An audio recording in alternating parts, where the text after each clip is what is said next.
So I think the less we depend on offering a commodity, the more we depend on offering something that is truly unique to what we do, which is our relationship and our ability to lead. I think the better off we are positioned for the future. This is the Authority Builder Podcast. This is the place to come if you're building a professional practice and you want to be seen as the leader in your market.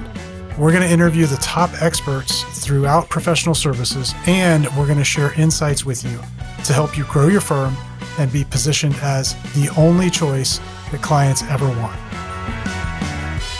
Welcome to the Authority Builder Podcast. I'm your host, Steve Gordon, and we've got a phenomenal interview for you today. If you have ever wondered if there's a better way to build your practice, then this is the interview for you. Today, I'm talking with Anton Anderson. He began his career in 2003 with Smith Barney while studying entrepreneurship in college.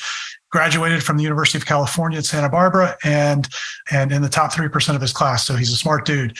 In 2008, he co-founded SPL Financial, grew that into a thriving practice, and then sold that in 2014 to start Elite Resource Team.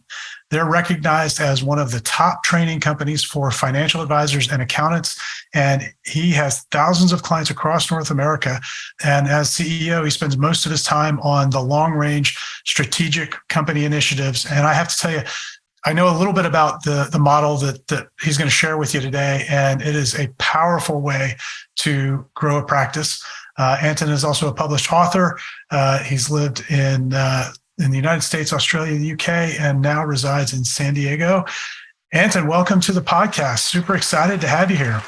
Thank you very much. Yep, excited to be on with you. I'm looking forward to our conversation today.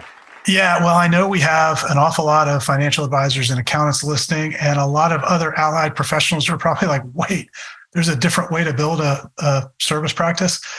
Before we get into all of that, I'd love to hear just from your perspective, a little bit of your background that you think is relevant for people to understand, that kind of gives them a picture of how you got to this stage. Yeah, I appreciate that. So, I mean, in terms of career background, somewhat traditional as it started, and it's kind of gone maverick in the last 10 or so years, just because I think that's what happens as industries shift and people see opportunity, and I'm wired like an entrepreneur. So in terms of the background, you went to Smith Barney, as you said. I worked full-time through college and originally spent, the early days in the industry trying to figure out like how to cold call. That was basically my initial experience at Smith Barney, is here's the phone book and see if you can set some appointments for the big dogs in the office. And from there, I went to a smaller, more boutique firm in San Diego that kind of specialized in working with we'll call it the mass affluent and affluent client space, a lot of business owners, a lot of advanced planning. And that's where the concept of a family office was originally introduced to me. They shut their doors in the 2008, 2009 time period, as probably happened to a handful of folks listening. So at that point, I thought I was ready to go out on my own and, build a practice. And I was quickly met with reality, which was, it's tough to go about things in the traditional red ocean way. So I was buying leads, I was doing the dinner seminars. I poked around with some radio for a little while. And ultimately, it just kind of brought me back to one core thing I learned at Smith Barney, which was the power of alliances. So Smith Barney, out of all the wirehouses, has the oldest CPA alliance training program. And I was too inexperienced and too young at the time to be accepted into that. But I just always remember hearing that. It was like this, if you ever get to that level, that's where you want to go. So yeah, I was kind of fumbling around, doing okay, but not great in the traditional way of marketing and so forth. And I just had a couple experiences that I don't really have time to go into right now, but it's just the traditional experiences that probably most advisors have had, where they're sitting down and spending a lot of time with one person. And ultimately that prospect says they want to move forward. Oh, but wait, we need to run it by our CPA. And then CPA has no idea, all the work I've done behind the scenes. They were too busy to talk to me. They took my financial plan and ended up telling the client without ever talking to me that they were uncomfortable with the suggestion. It was like, what in the world just happened? So, you have a couple experiences like that and you just think, this is not how I want to run my practice. There's way too much luck involved. There's not enough control. It's not strategic enough. And I just felt like that was the opportunity to really double down and focus on how do I form better relationships with other professionals? So that way I don't spend all this time educating a client, doing my work behind the scenes for them to decide to not move forward when clearly it was in their best interest. And I had no relationship with the ultimate decision maker, which was the CPA in that circumstance. So, that was 2010, probably. Fast forward a couple of years through a lot of different training programs I went through and invested 6 figures in different groups and learned a lot of things, some more helpful than others. But through that, ended up forming a handful of really good CPA relationships to relationships with attorneys, and grew it where I had, 100% of the business kind of coming from these types of relationships. And it was luck more than anything else that it didn't follow the traditional path of a referral type of partnership. I don't think that would have worked as well for my personality. What it really formed was, early on, I just called it the team-based model. It was kind of like, don't refer anything to me, but when you have a situation that's outside of your area of expertise, like call me in, and either myself or somebody else I work with in my ecosystem will be able to help that client. And so ultimately that's what we did. And I think it was different enough and it was valuable enough to my strategic partners where it started gaining some traction. And so fairly quickly, I went from fumbling around to kind of this like young advisor that started getting recognized at different conferences and awards, and people at the happy hours kind of started coming up and shaking my hand and saying, how did you do that? How did you do that? How did you build these relationships? And 3 or 4 of those kind of conversations, and just thought, well, maybe there's an opportunity to do something more kind of nationwide in terms of educating and consulting. It was very much in line with not only my personality, but my family background, very much heavy into the education space.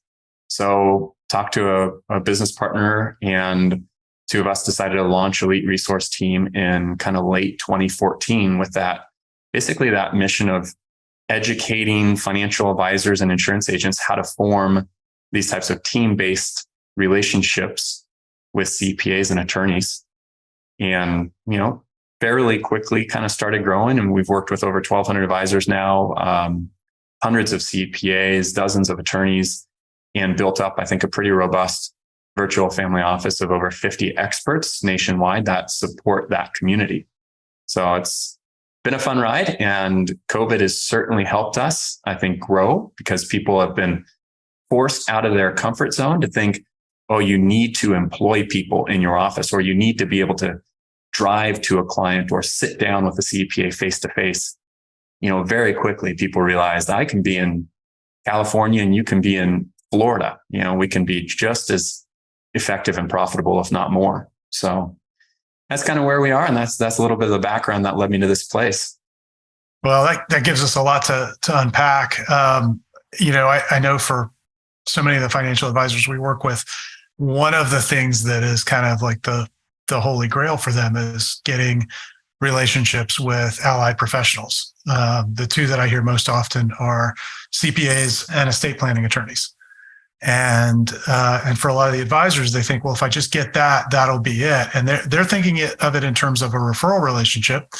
Those are great, but you're really taking it a significant step above and beyond that. So I'd love for you to maybe start just by unpacking this strategy a little bit and maybe contrast it with what most people think of as a typical referral relationship. Yeah, good.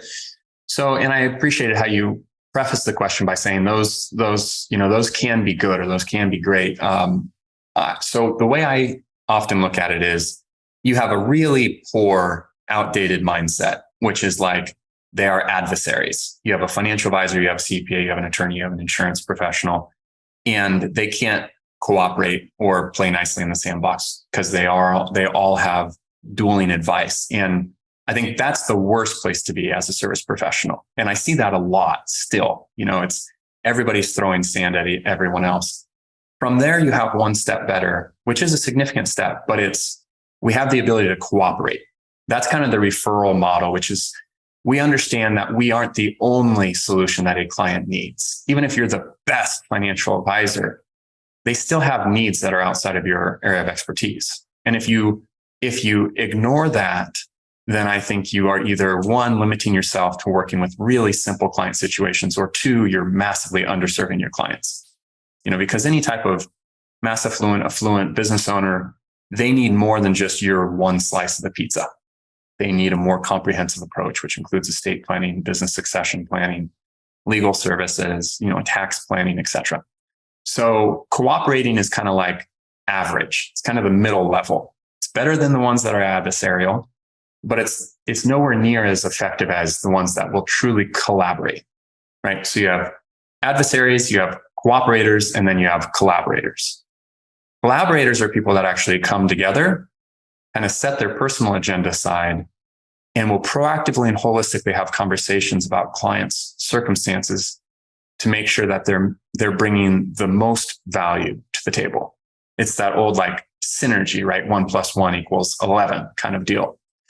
And so as soon as you start recognizing that clients are better served when their professionals collaborate, I think it's really hard to argue that that's not the case. I think I don't see any argument to say clients would be worse off if their professionals collaborated more. Nobody would say that. I mean, think about the analogy. If you were doctors, would your clients be worse off if your general practitioner communicated with your cardiovascular surgeon? Of course not. Everybody needs to cooperate and use the same material and the same information. Same in finance. So then you think, well, are the professionals better off or worse off? And that just gets to the heart of how do you structure it? And if you structure it in a way where you actually create more value for the client and you can create more of an enjoyable work experience for the professionals and create more revenue, now all of a sudden you say, well, there's no way the professionals aren't better off using collaborative model either. You have bring more value to your clients, you enjoy the work more, and you create more revenue. So collaboration, I think, really is by far a superior approach. The thing that gets in the way of that is, how do you actually do it? How does compliance allow it? How do I have time for that? I have too many clients. I can't form the types of relationships that really require me to sit down and speak to their other professionals. So there's a lot of nuances to be aware of in terms of how it's structured. But at the end of the day, I think it's very hard to argue when you break it down that it's not a better overall way to serve clients or a better way to run your practice. And to get back to your question in terms of the difference between a referral and more of a team-based model like I'm describing, a referral is basically a handoff. Here, call this person, or here, these people might be able to help. Here's 3 names and phone numbers so I don't get myself in a compliance problem. And the reality is, that's a very inefficient model. It lacks leadership. I think it's kind of uncomfortable for the clients. A team-based approach is much more of a true family office structure where you're actually sitting down in one meeting. So if you were the CPA and I'm the advisor, and maybe we're talking about a client's estate planning needs, we have the estate planning attorney there too, and the client. So it's the 4 of us all sitting down and taking the time to truly do collaborative planning. So that's the difference between referring a client out versus I'm going to invite the client into my planning discussion with their fellow team members. Does that make sense? Yeah, completely. Yeah. I agree with you. I think there's no way to look at this that's not a massive win for the client and for all of the advisors on the team. What are the obstacles that really get in the way? I mean, as people look at this, what are some of the practical things that just stump people as they're walking towards this? Yeah. So there's a few that come to mind as you ask that, Steve. It's a good question. What are the practical blockers? One is time. It's just people, what they're trying to do too often, I think, is they take the same mindset or business approach that they had to their outdated referral model and they apply it to a team-based model. So they think, I need 650 clients, right? Or I don't have enough time because I have 7 other meetings today. But that's an outdated mindset. So if you change the way you structure your business, change the way you bill, and you bring more value to more than justify that billing model, then all of a sudden you realize you don't need 750 clients. You don't need 500 clients. You don't need 400 clients. How many do you need? Depends on how you want to structure it, 50, 100, but if you bring 10x as much value and you charge significantly more for that, which clients are happy to pay because the value is there, then all of a sudden you end up having a practice which is more profitable with the better work-life balance and more enjoyable because you have deeper client relationships. So that's one, is time, bottleneck, the number of clients. I think another thing that gets in the way is just there's a fear that advisors and CPAs and attorneys, et cetera, have that they need to position themselves as the one that has the answers. And I don't think that's true. I think more so than ever before, if you just recognize that a client, as I referenced a few minutes ago, they have needs that are outside of any individual professional's area of expertise. They don't really care if you're the expert in all of the above or if you have experts on your team. So it's almost like proactively getting out of your own head, thinking that you have to be the one that positions yourself as the expert. You don't. You really should be the expert in one thing, and that's the client. If it's your client, you should be the client relationship lead. Now, you might have an expertise in wealth management or in, whatever your traditional area of focus has been. Do that. And then just behind you, form these strategic relationships to offer more of a team-based approach where you have an ecosystem that you can bring clients into. So that's kind of the first one, I think, is the time issue and the bottleneck. The second one is just removing the ego, recognizing you don't have to be a know-it-all. You shouldn't be a jack of all trades. It's kind of Dan Sullivan and Benjamin Hardy have coined it the who, not how. It's the very similar concept to that. So those, I think, are big ones. And then probably the other one that gets in the way is just anytime you're trying to do something new and you're changing the way that the industries typically operate, you run into complexity that takes time and energy to work through. This isn't something that you're going to be taught by the traditional sources, your RIA, your BD, your IMO, your accounting mentor probably didn't teach you this type of model, because as these things move and evolve, the majority kind of get left behind in a way because they're fluctuating, right? So because they're in a constant state of evolution, you typically just have a small group of people that will be the first adapters. But as a result of that, there's a lot to learn through the complexity.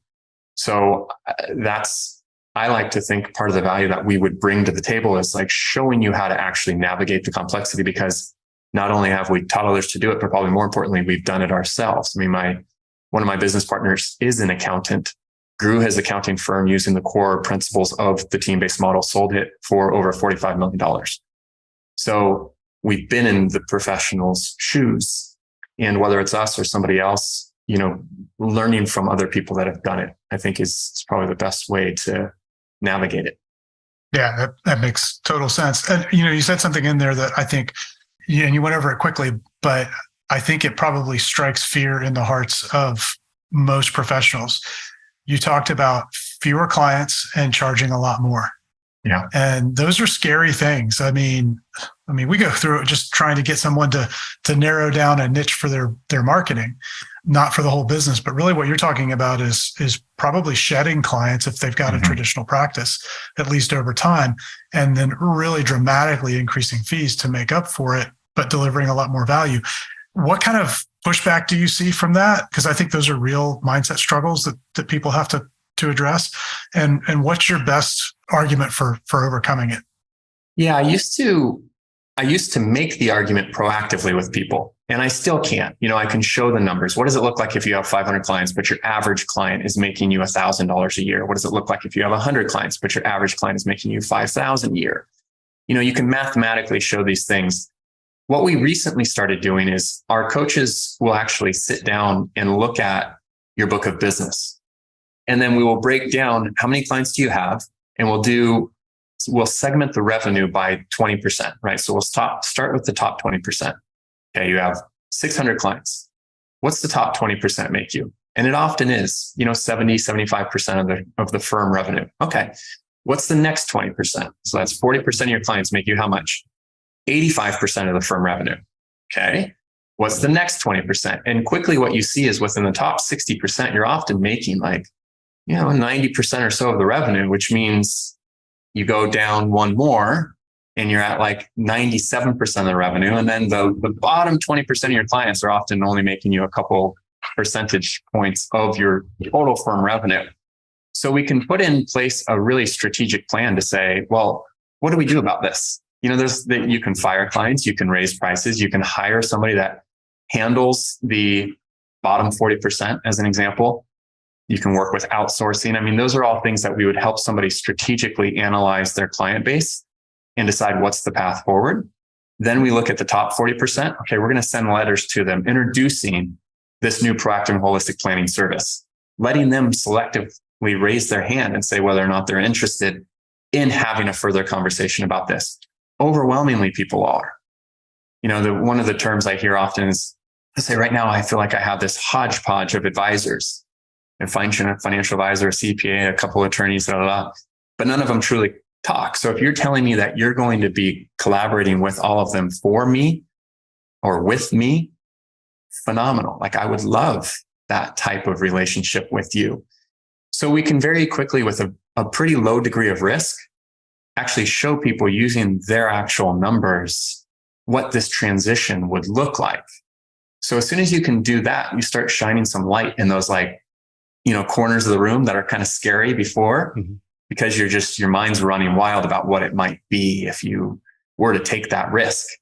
So I think that's, Steve, the best way we've come up with is you don't have to trust our word.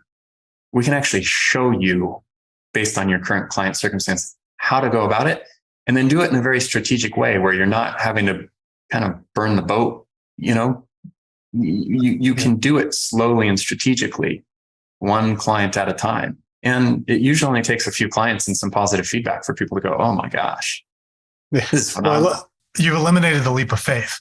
Yes, completely, which I love. I think that's always the hardest part for people to get over, is that when you describe it initially, they think, oh my gosh, this is going to destroy my business. How is this going to work? What if it doesn't work? I have to pay a mortgage. I have kids in college. Of course. I have staff. What if I have to let go of?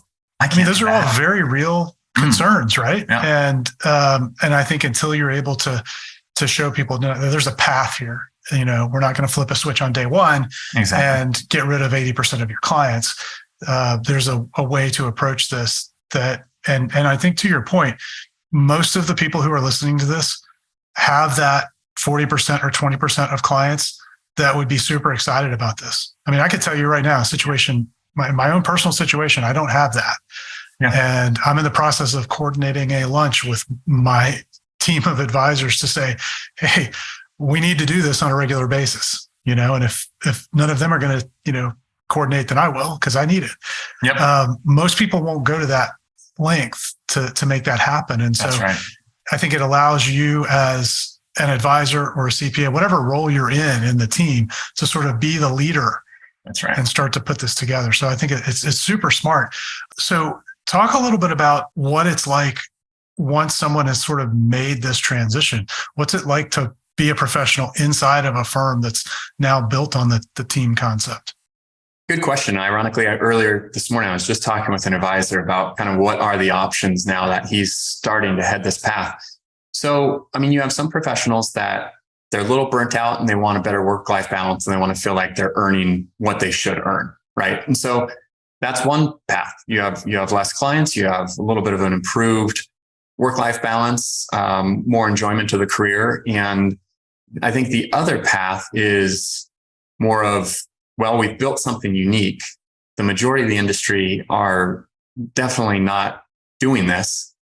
So do we use this as an opportunity, as a unique value proposition to attract talent and grow something, right? So that's the other path that I'm seeing other advisors and accountants go, which is like, I'm ambitious and I want to build something.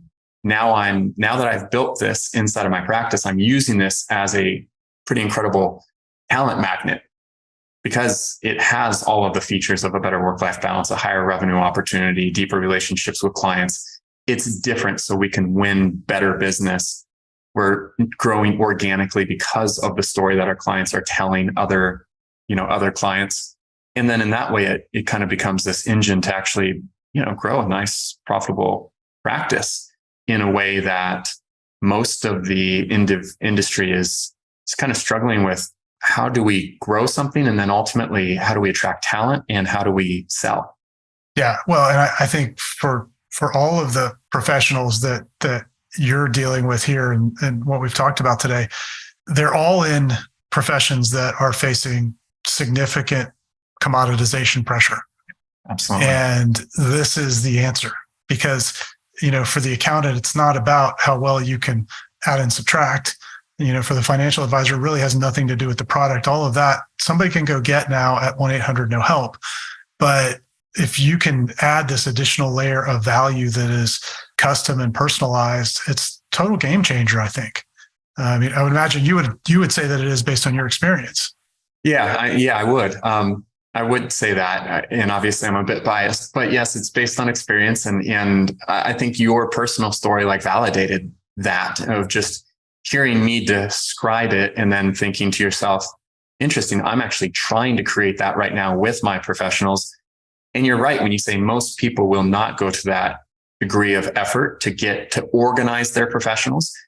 And let's fast forward 6 months, you may have enough motivation to keep that going. But what if the professionals themselves don't take the initiative and keep it going? At some point, the client kind of gets burnt out. Why am I the one that's having to lead this team? I want to be the client. I want to focus on growing my business. I want to focus on doing more podcasts. I want to focus on developing a better employee culture, company culture. Why don't you, my professionals, collaborate and lead this? I don't want to have to be following up and scheduling the meetings and so forth. So I think the whole approach of collaborating and efficiency, if you look at just the marketplace overall, not only our industries, but it's the Lyfts, it's the Uber, it's the Instacart groceries, it's everything is built more and more on technology and on efficiency and on collaboration. Yeah, without a doubt. To me, that's the key kind of going forward through this century, is the better you can do that and pull together wisdom and knowledge and put it to use for people so that you're the filter. If you think about it, right. That's really a lot of what you're doing here is you're kind of curating the expertise that that your clients need. And I'd love for you to touch on that a little bit, because we've mentioned estate planning attorneys and financial advisors and CPAs, but really, as I understand it, you're really talking about a much broader set of expertise. It's not just limited to those few areas, right? Exactly right. Yeah. So good observation. Typically what we say is you have a proactive planning team, which really at the core of it should be an advisor and a CPA coming together. You might have some local attorney relationships there as well. They're servicing 70, 80% of the client's needs, right? But behind them, rather than becoming that jack of all trade, they should leverage a virtual family office. We break a virtual family office up into 5 core, we'll call it, bubbles or disciplines. You'd have a tax planning, which not just be the compliance tax returns or the audit services and bookkeeping. That would be a part of it, but it's also, how do we create strategic tax plans to mitigate income tax, estate tax, capital gain, short, long term, et cetera, to the fullest extent we can. So tax planning. The second discipline or bubble would be risk mitigation. And that could be your property and casualty. It could be your life insurance, your annuities, your captive insurance companies. The third would be more of that investment wealth management, where you're talking the retirement accounts, the 529s, the crypto, the real estate, et cetera. The fourth would be the legal services. So actually drafting the buy-sell agreement, drafting the will, the trust. The fifth would be business advisory. And that's kind of what I referenced earlier. Examples would be, what's my employee culture? What's my succession plan? What are the key performance indicators of my company? Those are the 5 areas that I would say make up by far the majority of the needs, the concerns, the goals that those types of clients have that you would want to serve. And within those 5 areas, you have kind of niche experts that would specialize in different areas. And so that's why you can see kind of, obviously, if you do some quick math, I said we have over 50 experts in our virtual family office. If you have 5 areas. You probably have about 10 or so in each area. So that way, when you have a client that comes to the table and says, I just was up in Sonoma with my wife for her birthday last weekend, and on the way back, this guy next to me on the plane was talking about a ESOP, employee stock ownership plan. Like, well, it sounds incredible. What is that? There's no way I want to go out and become an expert in ESOP. I should leverage somebody in my virtual family office. I shouldn't just refer my client. I should say, great question. Let me talk to my team. We'll schedule something within the next 1 to 2 weeks to sit down with you and decide whether or not that actually is an option that would help you move towards your goals, or there's something else that might even be better than that. So that's more of the structure. Those are the different areas, and you don't obviously need to start with 50. It's more of a concept initially, right? Than something that needs to be done before you start beginning these conversations. The concept is, do the clients want their professionals to have a more collaborative relationship, to offer more proactive and holistic planning? That's the concept. You start from there. Yeah. And I think you ask the clients and they will say, yes, absolutely. We've been waiting. Yep. And I haven't had a conversation yet where somebody goes, no, I would prefer a reactive professional versus a proactive professional. No, I don't want comprehensive. I want you to stay in your little box. I don't want you to tell me anything other than about this. It just doesn't happen. No, absolutely not. Well, this has been a great kind of, I think, entry point into this. So for people who are listening and wanting to learn more, what's the best next step for them to take to kind of get plugged into what you're doing and what you're doing at Elite Resource Team? Yeah. So if it's the concept overall, I try to do one kind of free educational video a week that we post on our YouTube channel. If people are intrigued by that, you're welcome to check that out. If specifically what I've described in terms of our company and the position kind of that we play there is intriguing, I'd say our website would be the best place to go. So Elite RT, as in Elite Resource Team, elitert.com. And we have some additional information, obviously, about the type of experts we're working with, the type of training and community we've built. And overall, I think the timing is it's very good. I think there's a lot of shifts that are happening, as you alluded to, in all of the professional services space. People are trying to figure out exactly how to redefine their value in a day and age where technology is growing and changing quickly. And that's technology as we know it today, let alone how quickly AI is starting to significantly disrupt things. So I think the less we depend on offering a commodity, the more we depend on offering something that is truly unique to what we do, which is our relationship and our ability to lead. I think the better off we are positioned for the future. Awesome. Well, Anton Anderson, thank you so much for being here. Folks, check out elitert.com. We'll link that up along with the YouTube channel in the show notes. So if you're listening on a podcast player, just look in the show notes. You can go right to the app, watch some YouTube videos right now. Thank you so much for being here. It's been really great. Oh, it's absolutely my pleasure. Hope people enjoyed it and enjoyed our conversation. Thanks for listening to the Authority Builder podcast. Here are 3 ways you can expand your authority. Number 1, get a copy of the $1 Million Book. In it, I show you how to multiply your authority by writing a best-selling book in less than 90 days guaranteed. After all, you're the best spokesperson for your ideas.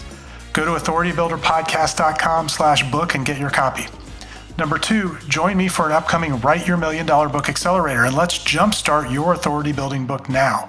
For upcoming dates, go to authoritybuilderpodcast.com/accelerator. And number 3, work with me and my team to get your book done and bringing in business. Email me at steve@authoritybuilderpodcast.com and put "I want to write a book" in the subject line. See you soon.